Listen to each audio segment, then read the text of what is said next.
एक समय में हमीदपुर नामक एक सुंदर गांव में महिर, विराट और नीलेश नामक 3 दोस्त रहते थे। वो तीनों उसी गांव में खेती करते हुए आए हुए पैसों से उनकी परिवार की देखभाल करते थे और खुश रहते थे। हर साल अच्छा फसल आने के कारण वो तीनों खुशी से जी लेते थे। ऐसे बहुत साल बीत जाते हैं, मगर एक साल बहुत जोर की बारिश होने के कारण उन तीनों के खेत खराब हो जाते हैं। विराट, इस साल की खेती तो गया समझो, बारिश ने सब कुछ खराब कर दिया। अब तक जो पैसे हमने खेत पे लगाए वो तो गए। हाँ महिर, अगर अगले साल भी यही हुआ तो हमारे पास खेती करने के लिए भी पैसे नहीं बचेंगे। विराट, महिर, अगले साल की बुराई भी अभी कर रहे हो तुम। अगले साल के बारे में अभी बुरा सोचने की क्या जरूरत है? क्या पता शायद अगले साल हमारा फसल पहले जैसे अच्छा आएगा।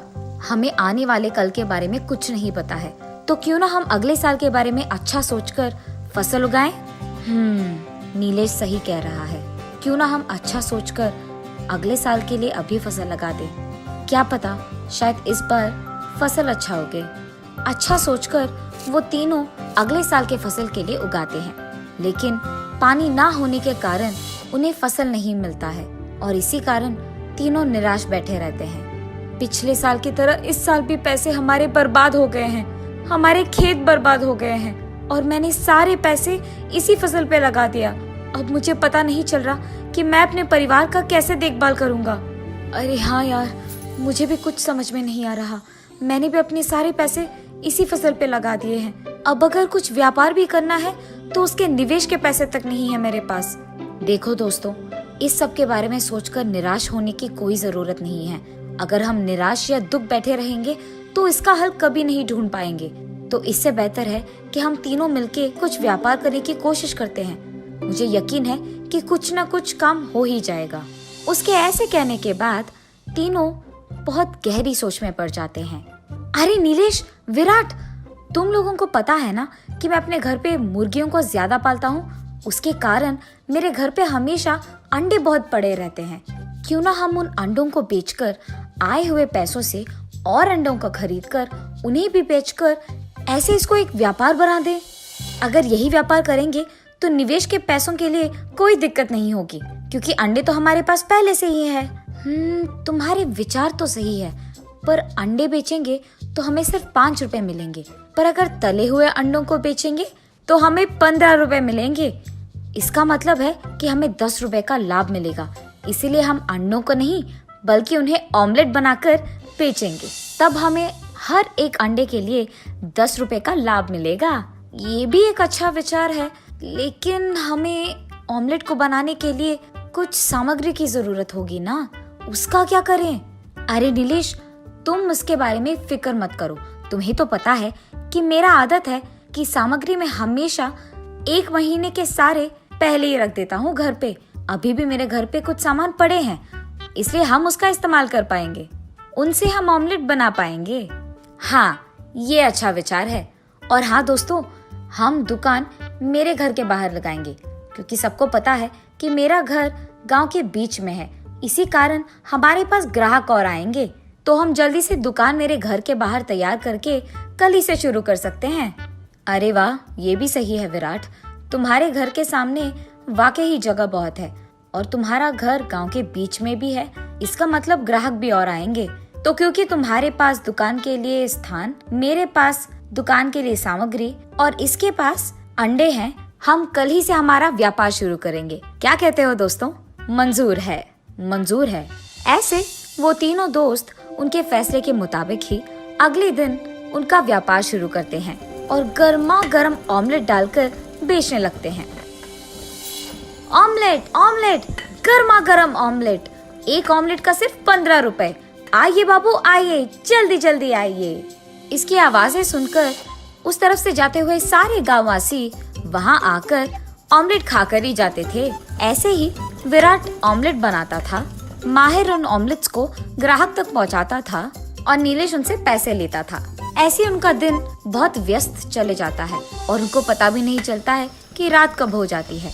बहुत देर होने के बाद वो तीनों दुकान बंद कर देते हैं।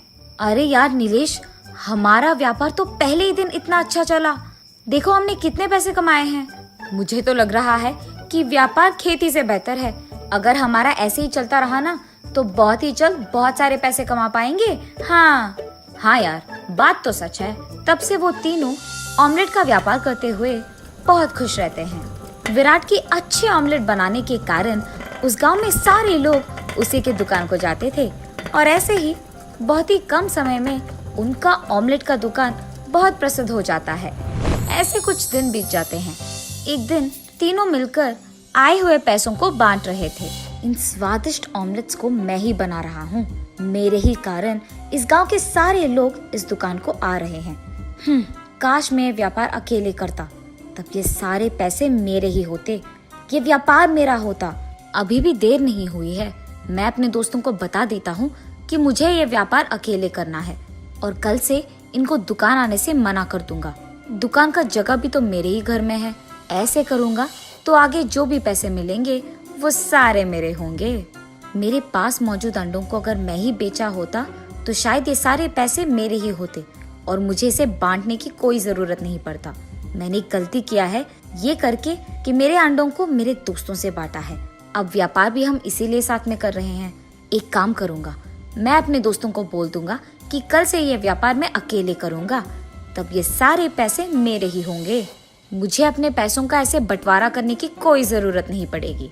हाँ, मुझे ये व्यापार खुद से रख लेना था। मैं खुद ऑमलेट को बना के बेचता था और ये सारे पैसे मेरे ही होते।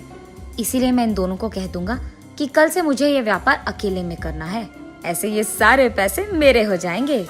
माहिर, नीलेश, मुझे तुम दोनों से कुछ कहना है। कल से हम तीनों साथ में व्यापार नहीं करेंगे। हम तीनों के 3 अलग अलग दुकान रहेंगे और ऐसे ही हम ऑमलेट का व्यापार चलाएंगे। मुझे अब तुम दोनों के साथ काम नहीं करना है।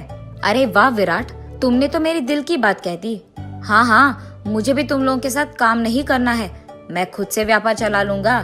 ठीक है फिर, अब जब हम तीनों का फैसला एक ही है तो देर किस बात की।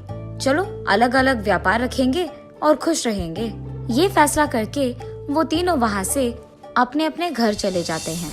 अगले दिन से माहिर, नीलेश और विराट उनके अपने अपने दुकान लगाकर व्यापार करना शुरू करते हैं। यहाँ तक कि ये बात भी भूल जाते हैं कि वो तीनों बहुत अच्छे दोस्त हैं। उन तीनों पे सिर्फ पैसे कमाने की भूत सवार रहती है।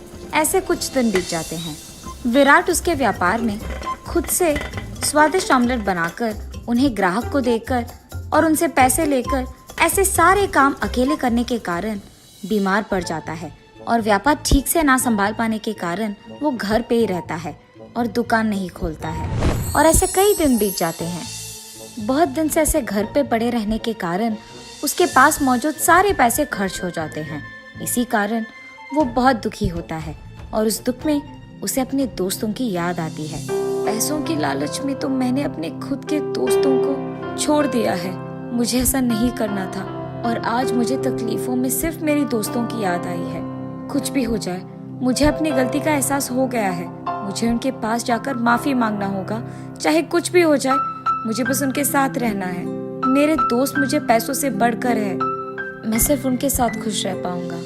ऐसे ही वो सोचते हुए उसके घर के बाहर निकलकर उसके 2 दोस्तों को मिलने धीरे धीरे चलते रहता है। दूसरी तरफ माहिर को स्वादिष्ट ऑमलेट बनाना ना आने के कारण उसके दुकान को कोई नहीं आता है। ग्राहक दिन ब दिन कम होते जाते हैं और इसके कारण उसे नुकसान होता है। नुकसान के कारण उसे उसका दुकान बंद करना ही पड़ा। ठीक उसी समय उसे भी उसके दोस्तों की याद आती है। मुझे स्वादिष्ट अंडा बनाना नहीं आता है और इसी कारण एक बार जो ग्राहक मेरे दुकान आते हैं वो दूसरी बार लौटकर नहीं आते हैं, क्योंकि मुझे ऑमलेट अच्छी तरह से बनाना ही नहीं आता है। काश सब कुछ पहले जैसे होता, जहाँ विराट ऑमलेट बनाता और मैं उन्हें पहुँचाता ही। मेरे दोस्तों के साथ काम करते हुए मुझे बहुत मजा आया था। मैंने बहुत बड़ी गलती कर रखी है। मुझे बस मेरे दोस्तों के पास जाकर माफी मांगना होगा। उनके साथ रहना है मुझे। ये फैसला करके वो भी उसके दोस्तों की ओर धीरे धीरे चलने लगता है। इतने में तीसरी तरफ नीलेश भले ही स्वादिष्ट ऑमलेट बनाता था, उसके ग्राहक को वो देता देर से था। इसी कारण जो भी ग्राहक उसके दुकान आते थे उतना देर इंतजार नहीं कर पाते थे और इसलिए वहाँ से जल्दी चले जाते थे। और ऐसे ही उसे भी नुकसान पहुंचता है और इसी कारण दुकान भी बंद करना पड़ जाता है। और तब उसे भी अपने दोस्तों की बहुत याद आती है। उन्हें याद करते हुए वो बहुत निराश होता है। अगर मैं अपने दोस्तों के पास होता तो मुझे कभी ये स्थिति नहीं आती और ये सब भुगतना भी नहीं पड़ता। मैंने बहुत बड़ी गलती की है। पैसों की लालच में मैंने अपने दोस्तों को छोड़ दिया है। मुझे उनके पास जाकर माफी मांगना होगा और सब कुछ ठीक कर देना होगा। मैं अभी तुरंत उनके पास जाऊंगा और उन्हें ये सब कह दूंगा। ये फैसला करके वो भी उसके दो दोस्तों के पास चलने लगता है। ऐसे तीनों बीच रास्ते में एक दूसरे को मिल जाते हैं। माहिर, नीलेश, मुझे तुम दोनों माफ कर दो यार। पैसों की लालच में मैंने ये सब किया है और मुझे अपनी गलती का एहसास हो गया है। मैं ये बात कैसे भूल पाया कि जब पहली बार हमारे खेत के वजह से हमें नुकसान मिला तो सिर्फ तुम दोनों के कारण मैं वापस पैसे कमा पाया हूँ और अब पैसों के लिए मैंने तुम दोनों को छोड़ दिया। ये मैंने बहुत गलत किया, मुझे माफ कर दो यार। मुझे तुम दोनों की बहुत याद आई। विराट, नीलेश, तुम दोनों भी मुझे माफ कर दो यार। मैंने भी तो वही गलती दोहराया है। अब जाके मुझे समझ में आया कि मैंने कितना बड़ा गलती कर दिया है। अब से मेरा सुख दुख सब कुछ तुम ही के साथ। तुम दोनों को भी मुझे माफ करना होगा। मैंने भी वही गलती की है और अब से हम सब साथ में हमेशा हमेशा के लिए रहेंगे। मंजूर? मंजूर है, मंजूर है। ऐसे उन तीनों दोस्तों को उनकी गलती का एहसास होता है और तब से वो तीनों साथ में ही रहते हैं और हर काम पहले की तरह साथ में ही करते हैं।